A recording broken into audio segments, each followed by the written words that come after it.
pessoal, hoje é terça-feira, sejam muito bem-vindos a mais um vlog, agora é de tarde. Eu decidi gravar um vlog da minha tarde e noite pra vocês. Geralmente eu faço vlogs aí de quase uma semana, contemplando vários dias, ou então eu foco muito na manhã, mas dessa vez eu decidi gravar pra vocês a nossa rotina da tarde e da noite. Hoje eu tenho inclusive aula de noite na faculdade. E a tarde hoje já começou assim com frustração. O que acontece é que o Timóteo tá em transição de soneca, então isso deixa a nossa rotina imprevisível. Eu nunca sei muito o que esperar, quanto tempo ele vai dormir. E isso me deixa instável e muito propícia à murmuração. E hoje, quando ele dormiu menos do que ele deveria ter dormido, e eu ainda não tinha começado a arrumar a cozinha pós-almoço, eu não tinha conseguido fazer as coisas de trabalho que eu tinha planejado fazer. E aí a primeira coisa que eu faço é ficar frustrada, e aí eu já tenho a murmuração, e aí já vem a autocomiseração junto. Eu já começo esse vlog assim, né, com reflexão e confissão de pecado. E aí essa questão da autocomiseração, de pensar, ai, mas se eu tivesse rede de apoio, ou se eu tivesse isso, se eu tivesse, sei lá, uma máquina de lavar louça, se eu tivesse isso, aquilo, ai, a minha, hoje tá um dia lindo, maravilhoso de sol, já não era pra eu estar reclamando porque o dia tá lindo. Mas a minha lavanderia está sempre uma bagunça. Aí eu fico pensando, se eu tivesse sol todo dia, porque hoje tá sol, mas a maioria do tempo não tá aqui em Caxias, então é por isso que eu estou desse jeito. Ai, gente, mas não é, né? A gente precisa aprender a estar contente em todas as situações. A gente também precisa, eu tô dizendo a gente, eu, né? Tô olhando para mim mesma aqui na câmera. Eu preciso aprender a não enxergar as coisas, como eu já comentei com vocês em outro vlog, pela ótica da frustração. Então, o dia tá muito bonito, acabou que o Timóteo acordou mais cedo, o Pedro conseguiu ficar com ele ali um pouquinho pra eu lavar a louça em paz, né? Porque eu faço as coisas com ele, mas fazer em paz são outros 500. Então, tá tudo bem, mas às vezes, ó, uma coisinha acontece, o menino acordou 5 minutos antes do que eu estava ali planejando, calculando na minha agenda, e aí eu vou me frustrar. E a minha tendência é essa, né? Me frustrar, aí eu caio na autocomiseração de ficar, ai, mas isso deu errado, porque olha como eu sou coitadinha, olha como eu não tenho aquilo, olha como, né? E, gente, eu preciso colocar os óculos de Deus, né? Da gratidão, do estou vivendo diante de Deus, e eu não posso ceder à murmuração e à autocomiseração. Então já começamos a tarde aí com reflexões. E vou continuar aqui arrumando a cozinha. Vou pegar o Timóteo, que tá ali com o Pedro, porque o Pedro precisa sair. E eu preciso ver certinho o que eu tenho que fazer. Por quê? Porque eu não planejei o meu dia ontem. Isso é outra causa aí de eu estar meio ansiosa. Quando eu não planejo aquilo que eu preciso fazer, eu fico, eita, o que eu faço mesmo, hein? Quais são os meus afazeres? Aí eu fico muito perdida. Eu preciso sempre me planejar. Esse negócio de, tá tudo aqui na minha cabeça, eu sei exatamente o que fazer. Eu diria que isso não funciona pra ninguém, mas pra mim, especialmente, não funciona de jeito nenhum. E eu preciso ver se eu tenho alguma coisa da faculdade pra fazer hoje, porque eu só tenho 3 disciplinas, mas como eu ainda não me habituei à rotina nessa faculdade, todo dia é uma coisa nova, assim, que eu fico, tinha que fazer isso aqui, porque, né, eu ainda estou aí me incluindo na comunicação das disciplinas, porque eu não conheço ninguém. É isso, vamos passar aí essa tarde e essa noite comigo.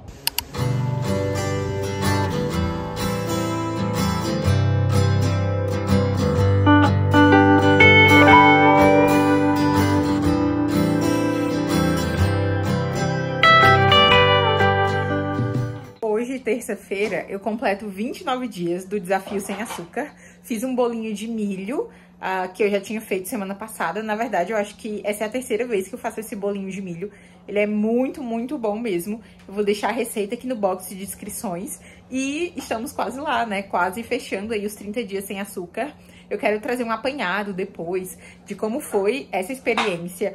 E eu já adianto pra vocês que os 15 primeiros dias, os 10 primeiros dias, foram muitíssimo mais difíceis do que os 20 dias finais. E essa última semana, nossa, eu nem senti.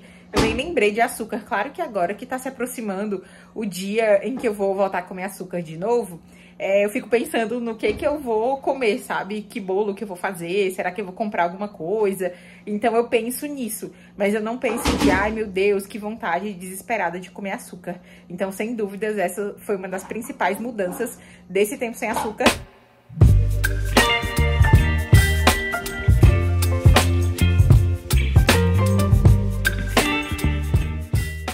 São umas 15 para as 4, a gente tava lá embaixo brincando no pátio. já que a gente não conseguiu sair, né, pro parquinho hoje. E aí, como é que é o esquema de tarde aqui em casa? Ainda não tem esquema oficial, porque o Timóteo tá nessa transição de soneca. Então, agora que ele só faz uma soneca, eu preciso me organizar para trabalhar com ele por perto. Aqueles trabalhos de... Eu tô entregando e pegando uma coisa aqui com ele. Aqueles trabalhos de computador, eu tenho que dar um jeito de fazer isso dar certo. Porque até então eu não consigo fazer isso. Mas de tarde eu vou ali fazendo as coisas da casa, o que eu preciso fazer, e eu consigo fazer com ele. Eu lavei a louça ali enquanto o Pedro ficava com ele, e depois eu vou fazendo as outras coisas com ele por perto mesmo. Eu consigo fazer tudo de casa que eu preciso fazer, menos lavar banheiro. Assim, lavar banheiro eu acho mais difícil. Mas geralmente tudo que eu preciso fazer, eu consigo fazer com ele por perto. Isso não quer dizer que é fácil, muito longe disso. Tem dias que ele fica brincando aqui na sala, tem dias que ele fica na cozinha, aí ele vai bagunçando a cozinha enquanto eu vou arrumando outras coisas. Então, é uma mistura de deixar ele bagunçar determinadas coisas, que tudo bem ele bagunçar, enquanto eu faço outras coisas, com ele brincando com os brinquedos, com os livros. E assim, eu vou fazendo as tarefas da casa. Como eu disse, é difícil. É um processo de adaptação, tanto para a mãe como para o bebê. Porque o bebê precisa desenvolver essa habilidade de brincar sozinho, essa habilidade até do tédio mesmo, de sentir tédio. E eles são muito mais propensos a lidar bem com o tédio do que nós. Nós lidamos muito mal com o tédio porque a gente é muito viciado em distração, né? E a gente acaba projetando isso nas crianças, achando que elas jamais vão conseguir brincar sozinha, inventar suas próprias brincadeiras. E deixar a criança brincar sozinha não é, eu não tô nem aí pro meu filho, eu vou deixar ele sozinho. É ele aprendendo a viver a vida, né? Ele vai vivendo a vidinha dele, enquanto a gente vai vivendo a nossa, assim a vida vai acontecendo. Agora, como eu disse, é uma adaptação do bebê desenvolver essas habilidades, da gente deixar ele inventar as próprias brincadeiras, né? E acolher quando ele precisar ser acolhido, ou quando ele estiver demandando mesmo mais atenção. E também da mãe, de conseguir fazer as coisas sempre com o olho no bebê, né? Por isso que é muito mais difícil, não é só, vou ali fazer minhas coisas e deixar ele brincando sozinho. Eu tenho que estar olhando direto, assim, é um olho no peixe, outro no gato, né? Eu tenho que ficar olhando o que eu tô fazendo, mas também sempre de olho nele, porque vai que ele bota alguma coisa que não devia na boca, vai que ele tenta subir em alguma coisa, né? Ele tá agora subindo no sofá, então eu tenho que ficar sempre de olho. Uma coisa que ajuda aqui em casa é tornar a casa o mais segura possível. Não que a gente vai tirar todos os móveis da casa e deixar a casa sem nada, mas geralmente coisas muito pequenas que ele pode botar na boca e se engasgar, a gente não deixa na parte de baixo das coisas, né? No lugar em que ele possa alcançar. Faca, esse tipo de coisa, a gente tudo tirou das gavetas do armário e colocamos numa parte em que ele não consegue alcançar. Então a gente não precisa ficar sempre em cima dele, a gente precisa ficar de olho, mas não precisa ficar sempre em cima dele. E assim eu vou fazendo, né, neném? Eu vou conseguindo fazer as coisas de casa. É um processo, tem sido um processo. Teve tempos já que ele tava mais apegado no sentido de querer passar o dia inteiro no colo. E aí nesse tempo eu dei um jeito na minha coluna, não deu certo.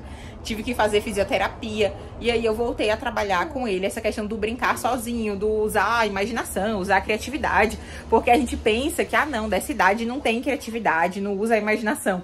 Deixa ele sozinho, que ele usa assim. Ele consegue inventar as próprias brincadeiras e eu tenho percebido muito o desenvolvimento do Timóteo, até com relação a entender como os brinquedos funcionam, dele conseguir a gente fazer ali e ele conseguir. Deixa eu mostrar pra vocês um brinquedo que agora ele sabe usar bem direitinho. Isso aqui é um cofrinho que veio na box do CID. O CID é um serviço de assinatura de atividades infantis, né? E também de pré-alfabetização para crianças mais velhas. E aí tem os botõezinhos. No começo, eu tentei ensinar ele e parece que, nossa, ele nunca vai aprender a fazer isso aqui. Aí eu deixei, fiquei olhando, porque isso aqui é pequeno, né? Ele pode colocar na boca e se engasgar. E aí depois ele foi fazendo, hoje em dia ele ama. Ele super brinca disso aqui e consegue encaixar certinho os botões aqui. E eu achei que ele não ia conseguir fazer isso. Não sei se ele vai fazer agora, porque eu estou filmando, né?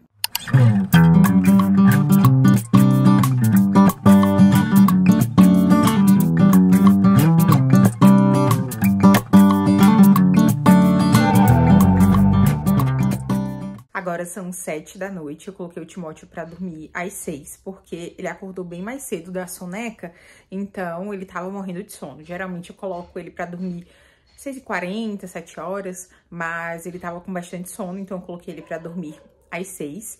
E aí fiz uma crepioca pra eu comer, tô aqui arrumada pra ir pra faculdade, mas eu vou arrumar a casa, deixar a casa em ordem pra ir pra faculdade com a louça lavada, com a cozinha limpa, né? Então, e vou fazer uma ronda aqui recolhendo os brinquedos do Timóteo pra ficar tudo em ordem. O Pedro tá dando aula, ele dá aula até às 10, se eu não me engano, hoje. Então, ele não tem tempo pra fazer isso, né? Pra recolher brinquedos, esse tipo de coisa. E aí, ele fica de olho no Timóteo enquanto eu vou pra aula. Eu queria dar uma lida no texto de hoje da aula. Eu vou ver se eu consigo fazer isso, se eu consigo colocar no fone de ouvido pra eu ouvir. Ou então, se eu faço as coisas aqui, sei lá, 10 minutinhos e separo mais 10 minutinhos, porque eu tenho que sair daqui a 20 minutos, 25 minutos, mais ou menos. Vou ver se eu consigo separar um tempo pra dar uma lidinha num texto curtinho que a professora pediu pra ler.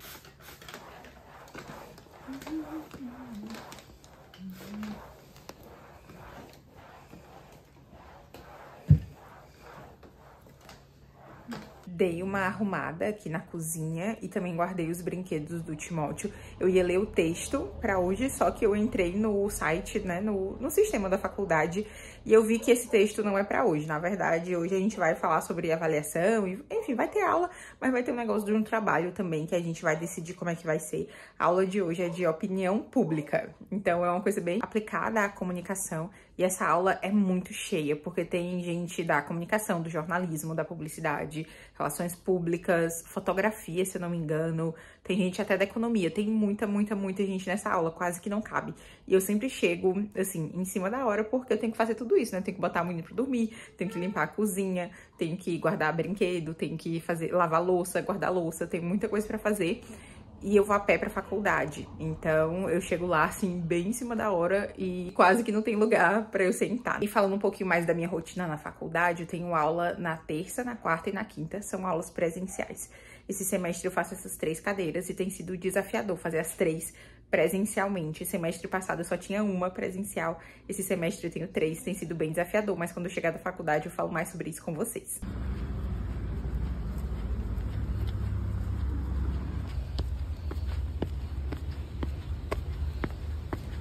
Acabei de voltar da aula, são 10 e pouquinho, e hoje eu tava assim na aula perdidaça, porque eu faltei uma aula ali na semana depois do aniversário do Timóteo, foi uma das primeiras aulas, e definiram grupos, né, pra uma apresentação, pra avaliação, e eu, pronto, não conheço ninguém nessa aula, ninguém, vão me jogar em qualquer grupo, mas aí, assim, geralmente não tenho problema com isso, mas essa aula de opinião pública, as coisas envolver opinião, né? Então, eu não queria ser jogada em qualquer grupo, mas graças a Deus fiquei num grupo, assim, maravilhoso mesmo. Eu tava até contando a história do meu parto no grupo.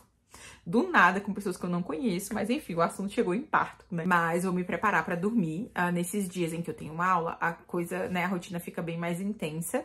E eu acabo indo dormir ali pelas 11, 11 e pouco, o que é muito tarde pra mim, mas não tenho o que fazer, né? Eu sei que é um período completamente temporário na minha vida, então eu sei que eu tô quase acabando o curso. Essa é a minha realidade hoje, eu não tenho como dormir mais cedo. O Timóteo tem acordado, como ele tá em transição de soneca, às vezes ele acorda de madrugada, às vezes ele acorda ali pelas 5, pelas 6, então não sei muito bem como é que vai ser a noite. O Pedro disse que ele deu uma acordadinha enquanto eu tava na aula, e ele foi lá, teve que sair da aula pra ir lá acalmar ele, e ele voltou a dormir, graças a Deus, e é assim que eu consigo ir pra aula, né, porque o Pedro fica com ele. Eu acho que essa foi a primeira vez que o Pedro precisou ir lá e acalmar ele e tal. Foi a primeira vez que ele chorou. Mas, assim, é um custo, né? É um esforço que precisa ser feito para que eu vá pra faculdade. Tanto do Pedro, como um esforço financeiro, como um esforço meu mesmo, né? De reorganizar a minha agenda, porque, afinal de contas, à noite era um período ali que eu tinha pra fazer aquilo que eu precisava fazer depois que o Timóteo ia dormir. E agora eu não tenho mais esse tempo, na maior parte dos dias, então é um esforço. Fica aqui de dica para quem geralmente me pergunta como é isso de ser mãe e tá na faculdade. Você precisa ver muito essa questão logística mesmo, de como é que sua vida vai ficar, até questão de horários mesmo. Eu recebo muito essa pergunta lá pelo Instagram de, eu quero ter filho, mas eu tô na faculdade, como é que concilia, como é que dá certo? E uma coisa que você precisa ter em mente é justamente essa questão logística, né? Muito prática, de quem é que vai ficar com seu bebê enquanto você estiver na faculdade, em que momento você vai estudar. Então, tudo isso precisa ser considerado. E a minha rotina, por vezes, dá uma desandada por causa disso. Mas eu sei que é algo temporário e isso me ajuda a manter a cabeça no lugar. Não é sempre que eu fico com a cabeça no lugar, né? Eu queria ter mais tempo, eu queria ter esse tempo da noite, porque realmente não ter esse tempo me limita muito, mas novamente, eu sei que é algo temporário, que no máximo no semestre que vem, né, eu estarei formada e eu não serei mais uma mamãe universitária, serei uma mamãe jornalista e a tendência é que as coisas melhorem, mas eu não vou fazer aquele discurso de, você pode fazer o que você quiser, os filhos não te impedem de fazer nada, assim, né? Entre muitas aspas, você precisa calcular e pesar certinho como é que as coisas vão ficar na sua vida. Eu vou me formar, né, no semestre que vem. Esse semestre eu não me formo, ainda faltam algumas disciplinas, eu tô cursando 3, ainda faltam algumas disciplinas, e eu vou me formar provavelmente semestre que vem. Eu quero, assim, queira Deus que eu não precise estender isso por mais tempo, mas eu preciso, novamente, encarar minha realidade, então eu não consigo fazer tantas cadeiras, tanto pela questão financeira, porque a faculdade que eu faço é muito cara mesmo. Mesmo eu tendo bolsa de 50%, é muito cara. E tem questão de que eu sou uma mãe, dona de casa, eu trabalho aqui com a internet e eu tenho meu filho para cuidar. Então, a minha realidade é que eu preciso adequar a minha carga de estudos à minha vida. Eu tô fazendo 3 disciplinas presenciais e eu acredito, por exemplo, que eu não conseguiria fazer 4. Que seria demais para mim, tanto de ocupação mesmo, de ter aquele tempo de noite ali, que eu preciso estar na faculdade, como de carga de estudos mesmo. O jornalismo não é um curso difícil, mas ainda assim é algo que vai requerer do seu tempo, né? Você vai ter que doar ali um mínimo de dedicação que vai impactar no nosso tempo ali no dia a dia. Então é necessário pesar isso, né? Então eu, por exemplo, não conseguiria fazer mais de 3 cadeiras. E essa é a minha realidade, essa é a minha circunstância. Eu saí de Fortaleza faltando 5 disciplinas. Era para eu ter me formado em um semestre, mas aí quando eu cheguei aqui, tem outras disciplinas aí do ajuste de disciplinas, porque é outra faculdade, tem a minha realidade agora, que eu sou mãe, tenho um filho, tenho uma casa para cuidar, então tudo isso precisa ser ajustado. Eu realmente não queria me estender mais no meu curso, eu não queria passar mais tempo na faculdade, mas é uma coisa que eu tenho que trabalhar na minha cabeça e no meu coração, né? É aquela história das prioridades. A minha prioridade é a minha família. Então, eu não vou me sobrecarregar com a minha faculdade, por mais que eu esteja doida para terminar minha faculdade. Mas eu sei que eu não posso me sobrecarregar na faculdade, né? Sacrificando coisas que são importantes para mim, né? Como a minha família. Então, tudo isso eu preciso medir e pesar. Preciso ver também a questão da minha saúde. Tipo, eu já tô sacrificando minhas horinhas de sono, que são muito preciosas para mim. Mas nesse caso eu sei que é temporário, que em algum momento eu vou voltar a dormir cedo da maneira como eu gosto. Enfim, tô falando tudo isso porque me perguntam muito essa questão de prioridades, de dar conta das coisas, se dá pra estudar tendo filho. E eu falo tudo isso pra dizer que não existe uma resposta pronta. Você precisa analisar o seu contexto, como é que as coisas vão impactar a sua vida, né? E aí você analisa bem certinho. Eu tô trazendo aqui a minha experiência pra você pegar um insight ou outro.